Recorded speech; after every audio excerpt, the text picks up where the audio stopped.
Good evening, I'm Andrew Cheng. And I'm Adrian Arsenault. Tonight, in the race for a vaccine, hope and a timeline. Within the next few months, some people in Canada will start getting these vaccines. 95% effective. Who Pfizer's vaccine helps and who will get it first. As Canada tries to beat back the second wave, Ontario registers its deadliest day. We're staring down the barrel of another lockdown. Nunavut starts a 2-week shutdown. This is it, folks. It's time to take a stand.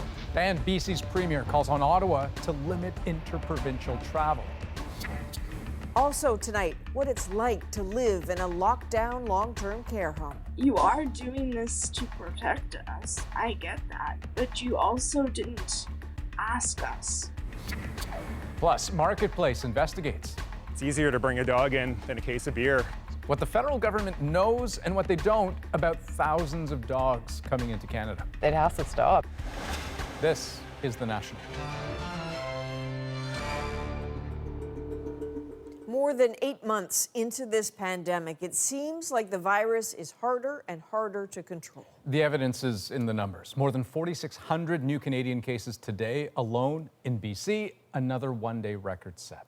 There's evidence, too, in actions. Nunavut, dealing with a sudden surge of cases, is now in a lockdown. Ontario is warning it could also go into lockdown, and soon.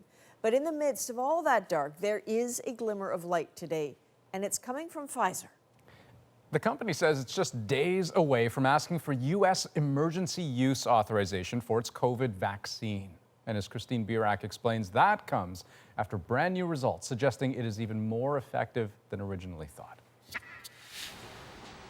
Their phase 3 trial is over. Pfizer and BioNTech now say their shot is 95% effective. I'm pretty confident that within the next few months, at the latest, some people in Canada will start getting these vaccines.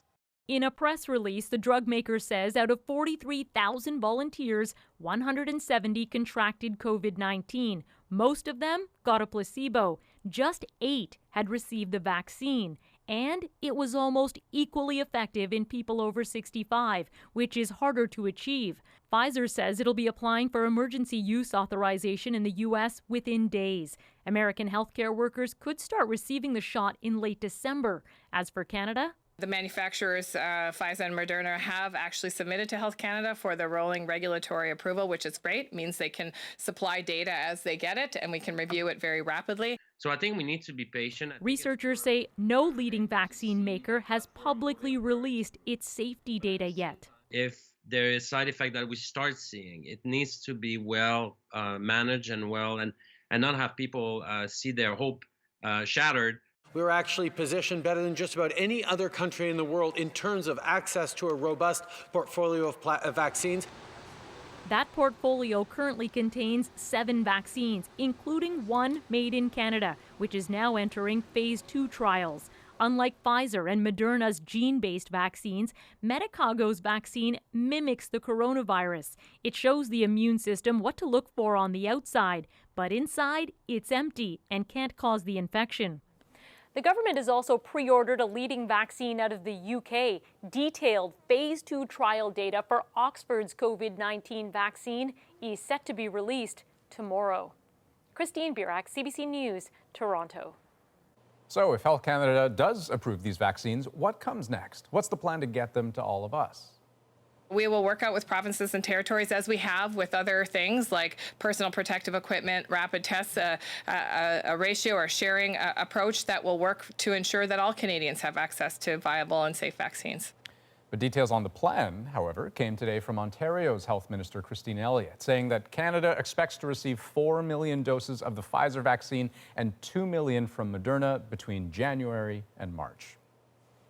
Now, we have epidemiologist Ray Wationena joining us now from Ottawa because I really need your help. I mean, there's a part of me that feels like, hey, this is good news, right? We don't often get to talk about good news, and yet I can't help but feel like there's still a long road ahead. How are you processing all of this? cautious, conservative optimism, but optimism nonetheless, because there is light at the end of the tunnel, but the tunnel is long and dark. But I will say we should have a drink for the miracle that is our biosciences industry, because scientists got us out of this, maybe. So there are two miracles here. One is the miracle of science, and the other is a second miracle that we hope to enact soon, which is the miracle of administration and deployment, which will show its face very soon. Even then, even with that happening, you know, and I guess the best estimates are sort of early 2021, but extending into mid to late 2021. I mean, all the stuff that we're used to, physical distancing, masking, does that keep going? It keeps going, right. So it's going to take time to manufacture, acquire, distribute the vaccine, then to get an immunogenic response in enough people to acquire herd immunity. That's going to take months, if not years.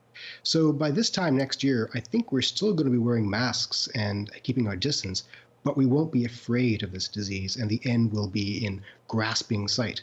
So hang in there. The end is in sight, but we cannot lose sight of what we must do now, which is limit our exposure so we don't infect each other. Still have work to do. Rewatio-Nandan, thank you so much. Thank you. So it's good news, but even as we learn it, provinces and territories are fighting for people's lives in the second wave, including in Ontario, where the government is considering bringing in new restrictions for some hotspots. As Magda Gebrselassie explains, that comes on a day of grief at one school. A flag at half-mast for a heartbreaking first in Ontario. COVID has claimed the life of an educator at St. Francis de Sales Catholic School in Toronto. This is a woman that always had a smile on her face, no matter what issue we were dealing with, the smile was always ear to ear. The family of the 67-year-old child and youth worker has asked that her name be kept private, but that hasn't stopped people from expressing their grief. This trustee for the Catholic board has been hearing from parents and students all day. She was a positive spirit, and that spirit, it was felt by the students and the staff members. A source says the woman tested positive last week and died this morning. 19 students from one class are now in self-isolation. This is believed to be a case of community transmission. Community transmission is out of control. This geriatrician says the current numbers show more action is needed. Ontario reported more than 1,400 new cases today, 32 deaths, the highest in a single day in the second wave. COVID is circulating, and that currently the actions that we're taking are not working well enough. Guys, get it together, because we're at a critical stage. Today, Ontario's premier was clearly frustrated with the situation. Right now, we're staring down the barrel of another lockdown. We have to start listening. No more parties, no more nothing. Or this is going to be at 6,000 cases a day. He called out Toronto, Peel Region, and York Region specifically, saying he's looking at new measures for those areas that could be announced on Friday. No word yet on what they could be. Magda Gebrselassie, CBC News, Toronto. Health officials in Manitoba announced 400 new cases today and a record high of 249 people in hospital. These are very daunting times for Manitobans, but again, that message is we have a clear path forward. Stay home. Limit your socialization to only your household. More people have died of COVID-19 in the past week in that province than during the first 7.5 months of the pandemic. And it's a pretty similar situation in Alberta, where almost a quarter of all of the province's COVID deaths have happened this month. Health officials added 730 new cases today, 287 people in hospital. They warn they may introduce new restrictions if people don't follow the measures already in place. Nunavut added 10 new cases of COVID-19 today. The territory recorded its first case less than 2 weeks ago, but spread rapidly to a total of 70, prompting fears that their fragile healthcare system could be overwhelmed. In an attempt to avert disaster, a territory-wide lockdown started today. Jackie McKay is there.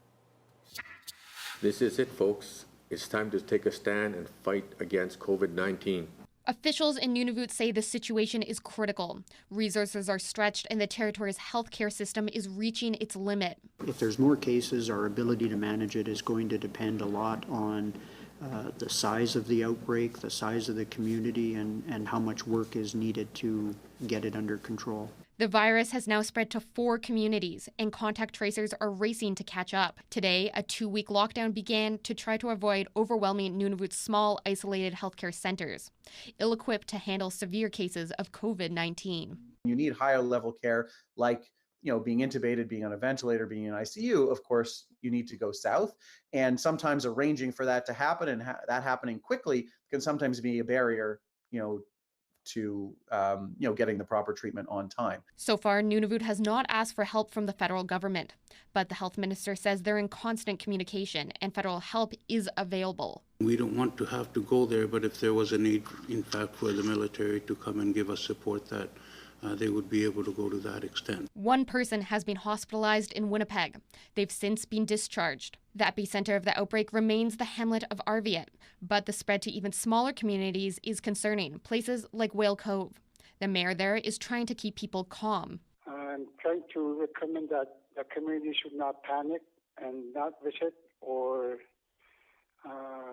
if they don't have any priorities, to stay home, and as of today, it's locked down. Also trying to calm nerves, the healthcare workers in Iqaluit, Nunavut's only hospital with just 35 beds. The city posted this image on social media, showing 2 paramedics in PPE with their pictures taped to their chests. Health officials say they won't know for several weeks if the lockdown has worked, but things are still likely to get worse before they get better. Jackie McKay, CBC News, Iqaluit. Once the province that had it under control, British Columbia had another record-breaking day. Officials added another high of new cases today with 762 new infections. There are now 209 people in hospital in that province, more than at any other point during the pandemic.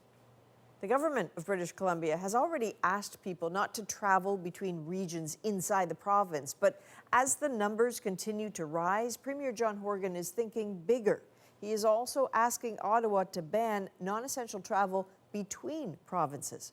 Briar Stewart looks at how that would work. The airport is a pretty quiet place these days, and it would be even slower if it were up to the BC Premier. There's already an advisory against non-essential travel within BC, and he would like the federal government to push for what he's calling a pan-Canadian approach. The people of Quebec and Ontario and Manitoba need to know that they should stay in Quebec, Ontario, and Manitoba until we get to a place where we can start distributing a vaccine across the country. The Premier is asking for more messaging than actions. He says having something like a BC-only bubble would be unrealistic because the border is so large. The evidence has shown that travel does contribute to a portion of the cases that we have seen on the island. When the chief health officer for Vancouver Island suggested a 14-day quarantine for people visiting or returning, the idea received a lukewarm reception. But still, provincial officials are urging people to stay put. Since the beginning of November, COVID-19 cases were identified on more than 40 domestic flights that flew in and out of YVR. If everybody's being responsible and doing things the right way, then they should be allowed to move freely. But that being said, not everybody is like that. So, sometimes we have to save ourselves from ourselves. BC's own travel advisory will be in place for at least 2 more weeks. Which isn't great news for Big White Ski Resort, which opens tomorrow. The phones were ringing off the wall. We've had 37 cancellations so far today, and it's cost us close to $80,000. And it's really just people are confused.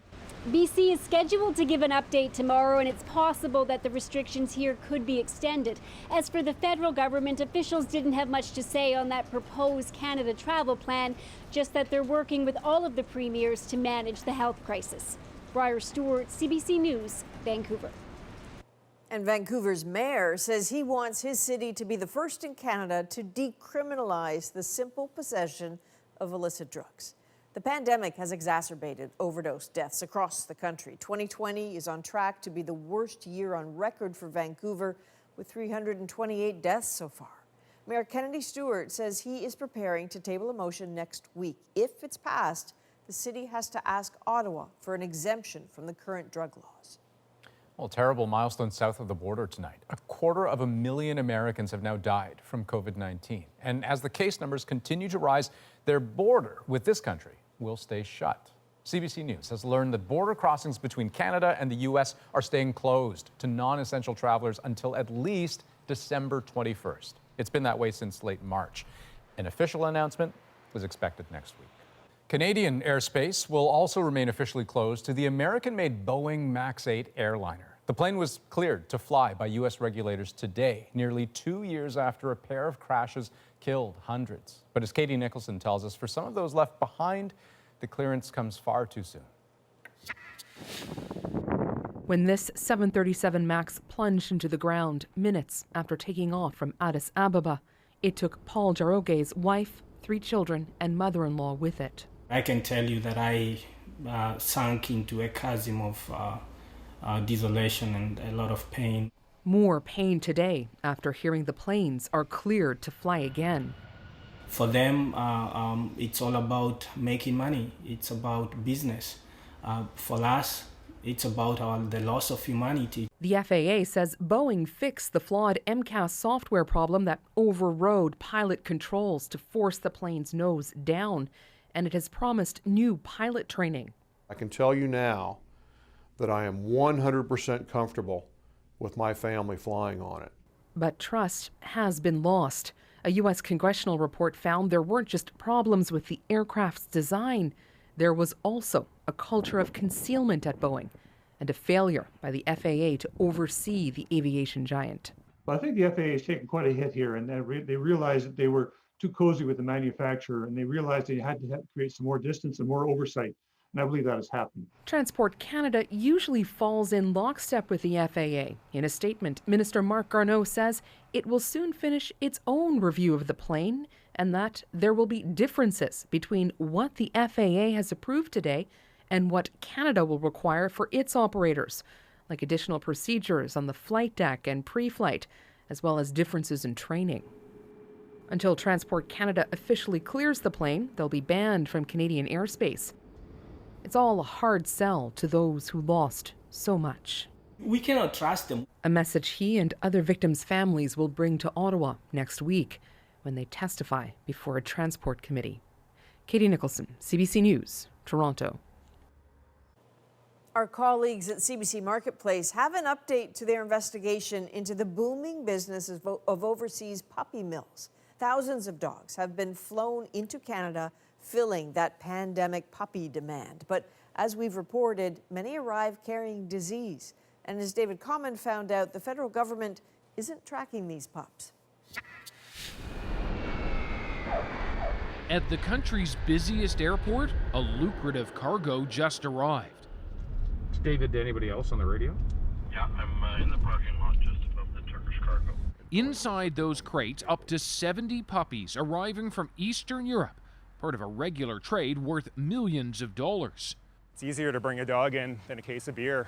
Dr. Scott Weiss is a veterinary professor studying puppy importation.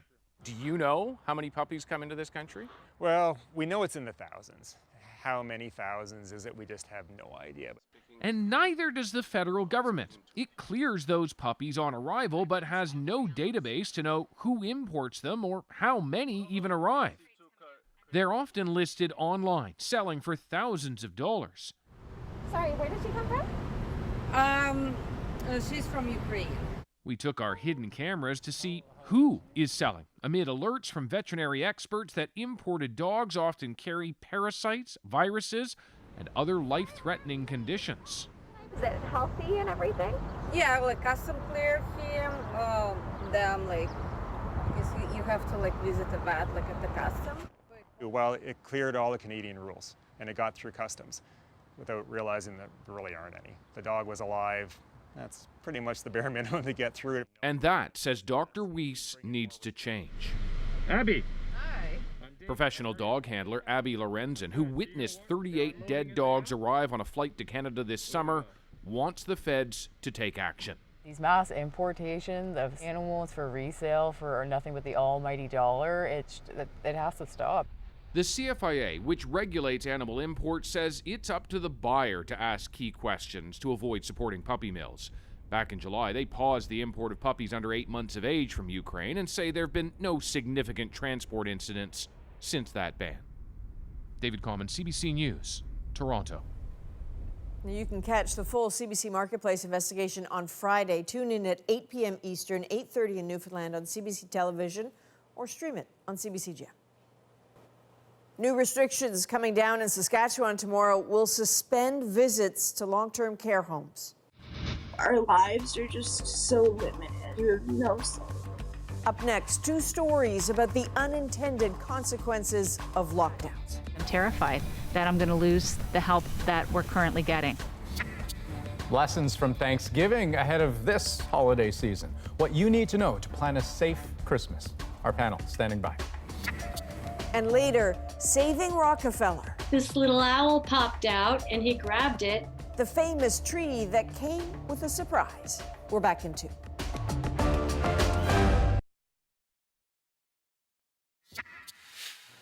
Today, Saskatchewan recorded 132 new cases of COVID-19. Now, like many provinces, Saskatchewan's coronavirus trend line, look at it there, is going in the wrong direction. That's leading to new restrictions starting tomorrow, including mandatory masking in all indoor public spaces and limiting indoor gatherings to a maximum of 5 people. Also tomorrow, an end to visits to long-term care homes in Saskatchewan, except for compassionate reasons.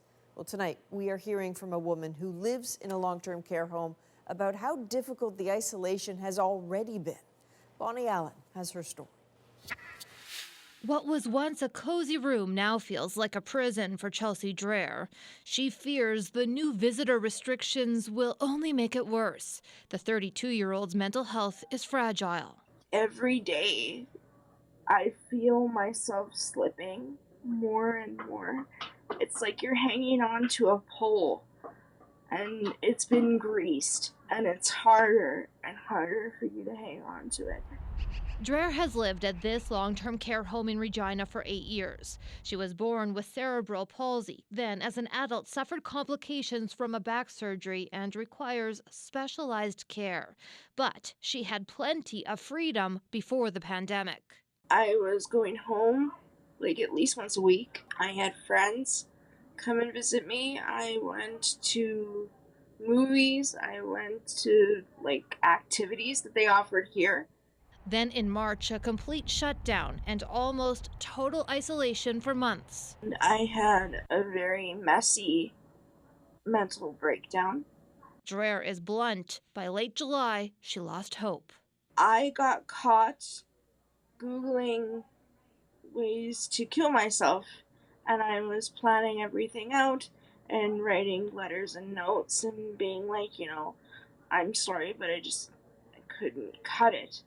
After that, she was granted an exemption that allows her to see family under strict conditions if her mental health and life depend on it. She hopes that does not change. I'm terrified. Like, our lives are just so limited. Dreher is tired of everyone else deciding what's best for her. So for those on the outside, a message from the inside. You are doing this to protect us. I get that. But you also didn't ask us. Bonnie Allen, CBC News, Regina. Now, the isolation the pandemic brings is difficult for a lot of people, and for people struggling with dementia, it can have devastating consequences. Something former MP Lisa Raitt knows all too well as she cares for her husband. Vicadopia has their story.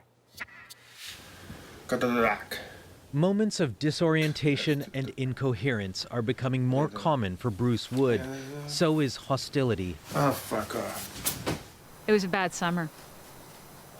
It was a really rough summer. It was sad. Former politician Lisa Raitt has been documenting her husband's mental decline during the pandemic. It was overwhelming, and it was a really violent outburst, and I was scared.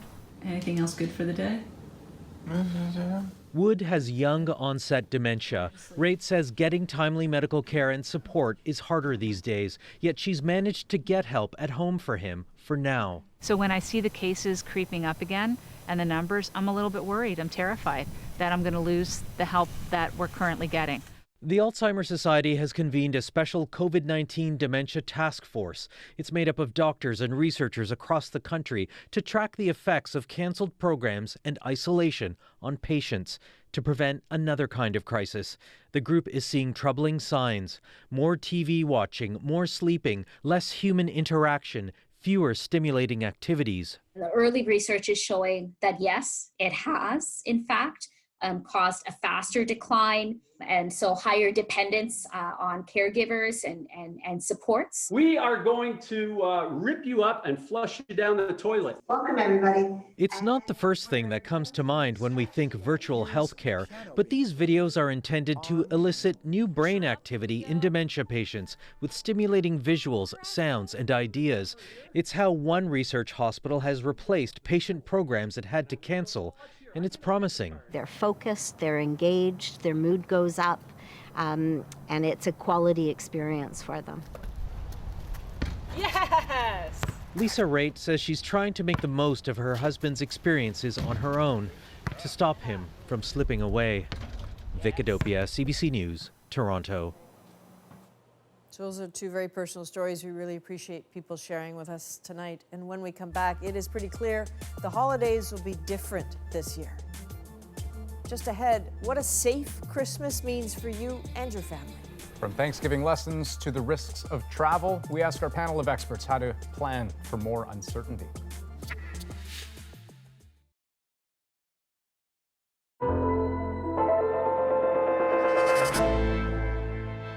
Well, the holiday season is just around the corner. In a way, it can't come soon enough. But with ever-increasing COVID case numbers, experts keep warning us, keep the celebrations small.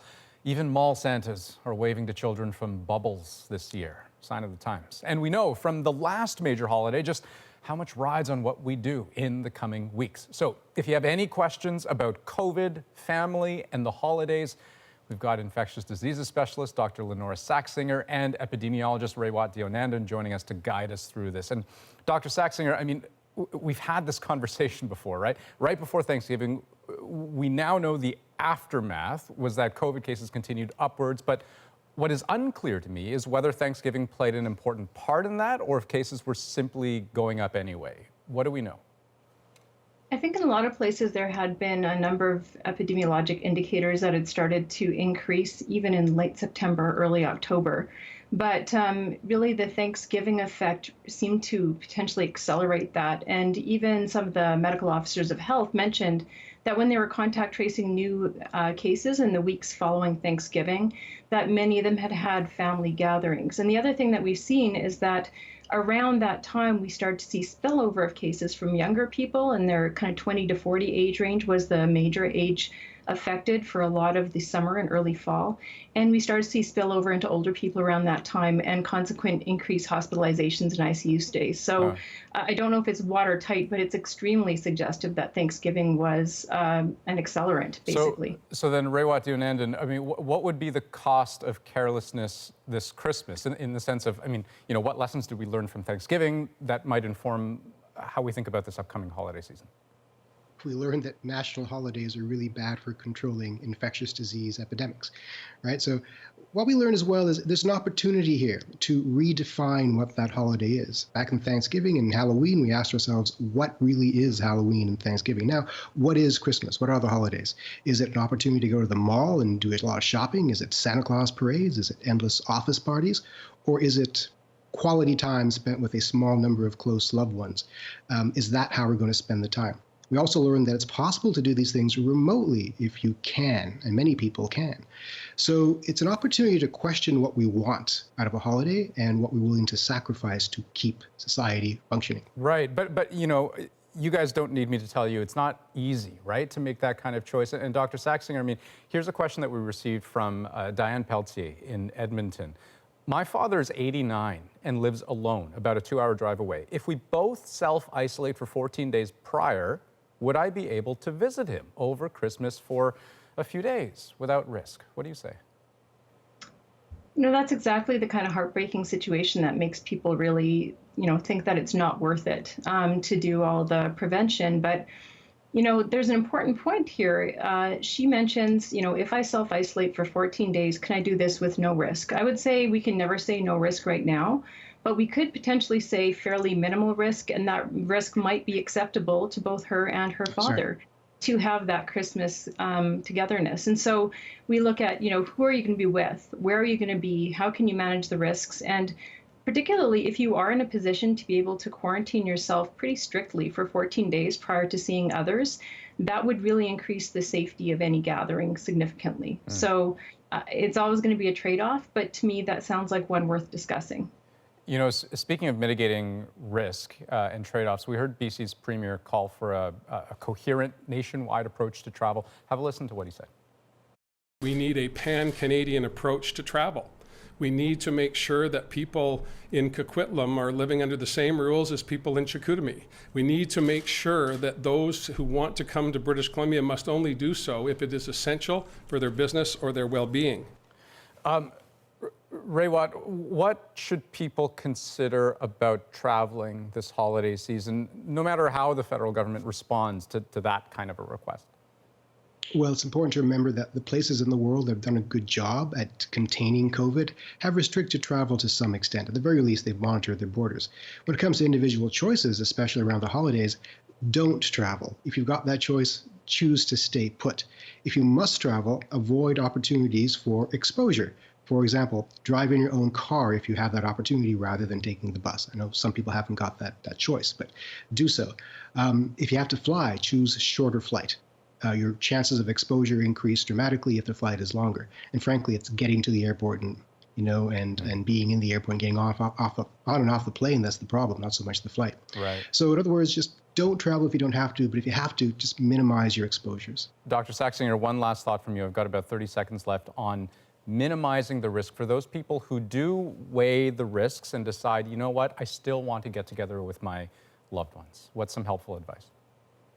I would say the period of quarantine prior to gathering, paying attention to the space you're gathering in and the ventilatory, like if it's a closed space versus quite an open space, opening windows and managing the heating as best as possible, masking while you're not eating or drinking and still maintaining distance. Those things would all help. And also maybe considering, breaking the group up into smaller groups so that you're not spending as much time in shared airspace as a long group. Raywat Dionand and Lenora Saxinger, thank you so much for your time. Thank you. After the break, inside a Moscow hospital. Anybody who is not wearing one of these is a patient. It's a patient, yes. They're all patients. Yes. A behind-the-scenes look at the pandemic, what Russia does and does not want you to see.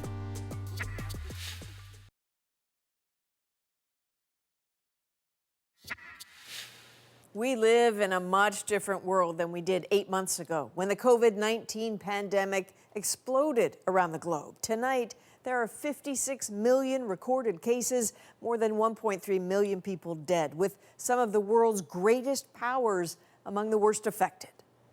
Today, New York City announced it will reclose public schools just a month and a half after reopening them. These closures are effective tomorrow out of an abundance of caution.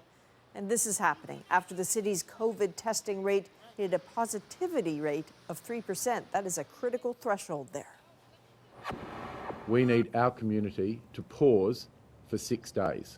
Our concern is that if we don't have this circuit breaker, that we will not stay ahead of this. And the state of South Australia imposed a serious 6-day circuit breaker lockdown today over a growing COVID-19 cluster in suburban Adelaide. Only one person per household can leave each day and only for necessities. Construction, schools, cafes, all closed. Even takeout food places are shut down. Of all the major countries struggling with COVID-19, Russia is one of the hardest to get a clear picture of. Officials claim things are well in hand while pointing to a promising Russian-made vaccine, while critics point to crowded ICUs and rooms filled with body bags. Well, tonight we bring you a special report from Russia. Our Chris Brown got rare access inside the country's front lines.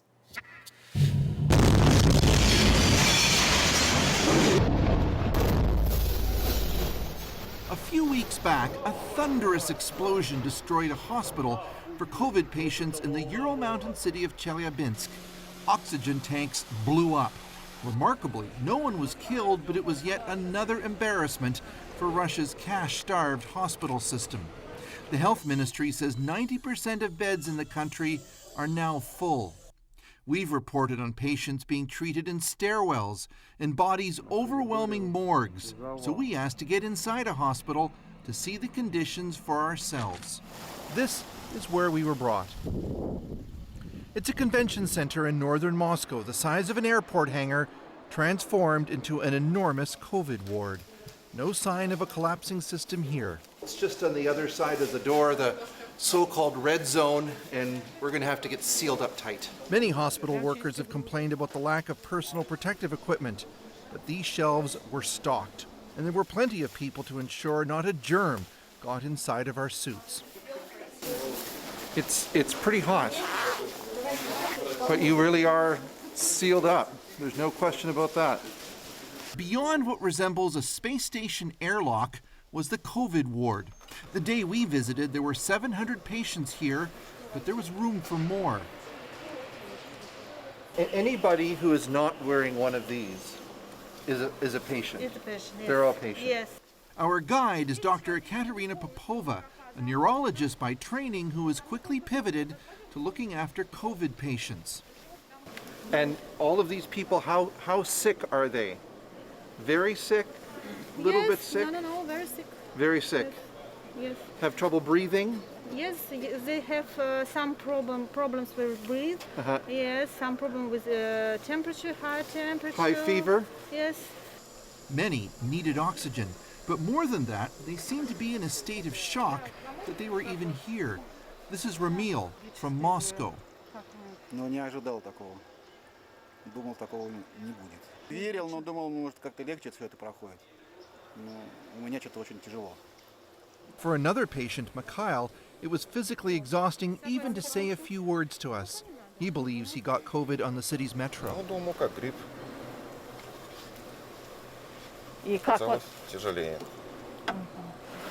Walking through this ward, a couple of things stand out. Yes, most people here are older, but what's surprising is, in fact, the number of people who are younger, under 40, under 30, even some in their 20s. What's also clear is that this is a modern facility and not at all typical of the terrible scenes that we've seen in hospitals elsewhere in Russia. Everything here is high-tech. For example, all the information about a patient is stored in QR codes and staff have it at their fingertips. Need a lung scan? Not a problem. Didn't seem to be much of a wait. And upstairs, doctors were demoing a new IT system to better share information about patients. The doctor overseeing it all sounded pretty proud.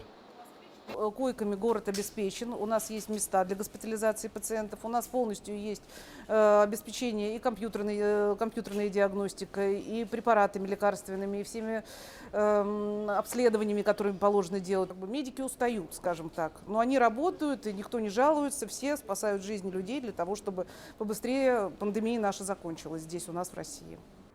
I think that it's typical only for Moscow, maybe for St. Petersburg, maybe for Yekaterinburg, but other regions are very poor. To give our tour some context, we reached out to Dr. Anastasia Vasileva, who's with the healthcare union opposed to the Putin government. Higher quality, FFP3, high quality. She's just back from delivering supplies to rural hospitals north of Moscow. They didn't see such good costumes, such good respirators, and gloves. Yesterday we gave them gloves. She says some hospitals looked more like prisons, and many staff were simply overwhelmed by the COVID workload. Her visits are not popular with the government. Along the way, she says police repeatedly stopped and harassed her. I think that they are trying to show that in Russia everything is good, and Russia has no problems with the coronavirus, with the medical staff. I think that's maybe chief doctors and some officials, they put money in their pockets, I think so, because I don't know why our rich country has such awful and terrible hospitals and clinics. In Russia, the pandemic has accentuated the vast disparities in the quality of healthcare depending where you live. Moscow gets big new facilities like this, while most other places just try to scrape by.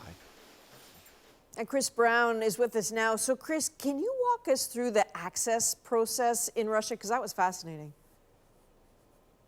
Well, often the Russian government will let journalists, even Western journalists, into places where you might not think they would if they believe there's a good story. And here they at least believe the narrative could come out that, look, they're fighting the good fight against COVID. Have a look at our great new hospital. Look here, as it were. Don't look over there. So clearly two very different healthcare systems outside Moscow. How bad is it in hospitals there?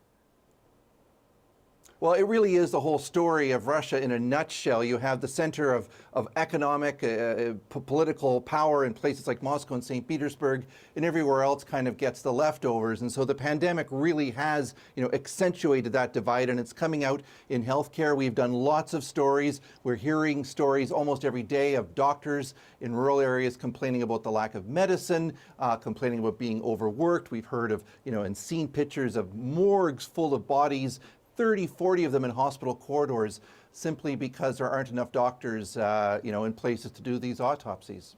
Adrian. All right, Chris, thanks to you and the team for this. Chris Brown in Moscow tonight. Okay, up next, bringing new Indigenous superheroes to life.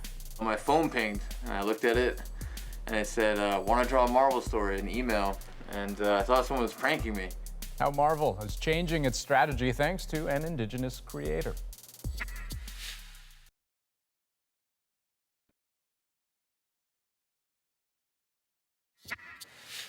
Welcome back. Marvel released a comic today spotlighting Indigenous superheroes. Now, the heroes themselves aren't new, but the Indigenous talent tapped to tell their stories is.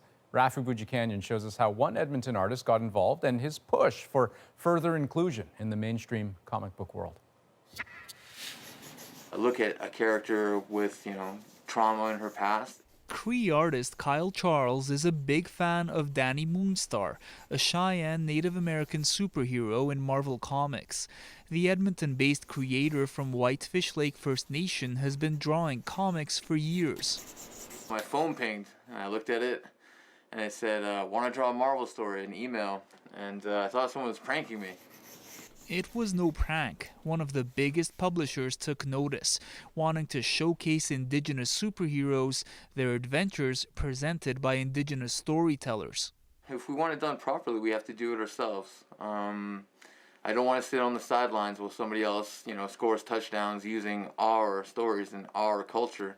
How Indigenous characters have been represented has been a problem for decades. Marvel introduced Thunderbird, their first Indigenous member of superhero team the X-Men, in the 70s, killed him 4 months later. In movie adaptations, with bigger audiences, not much better. Thunderbird's brother, Warpath, said only a couple of words in this X-Men film from 2014 before an evil robot killed him.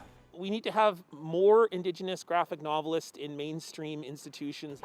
This Anishinaabe media scholar says historically, surviving characters have been portrayed by non-Indigenous artists. But they've often been one-dimensional, very stereotypical. But now, Marvel and others are stepping up their game. And when you add an Indigenous voice into that mix, naturally that character has to become multidimensional. Like Kyle Charles drawing his childhood favorite. Fans can't wait. I'm here for the artist. He's very talented. Something a bigger crowd will soon see as Charles brings characters to life in the mainstream. Rafi Boudjikanian, CBC News, Edmonton. Next on The National, after the iconic Rockefeller tree went up, a little surprise was found nestled inside. That is next in our moment.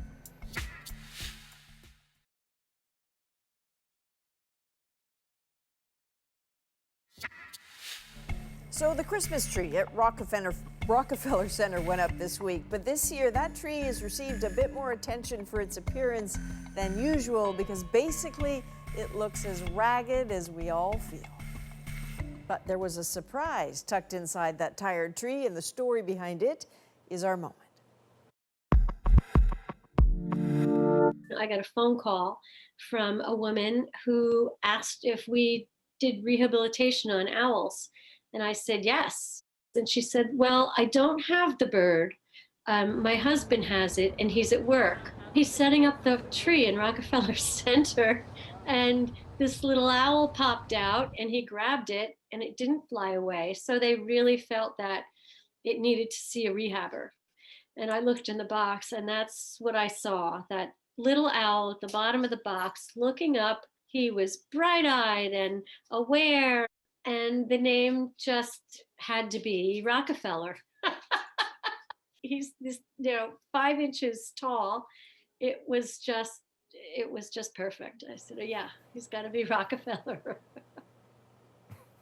Well, that makes 2020 all better now. If there was ever a living embodiment of a silver lining, I think they just found it. Although the poor little guy is probably having his breakfast thinking, what am I going to do today? Suddenly finds himself on the way to Manhattan.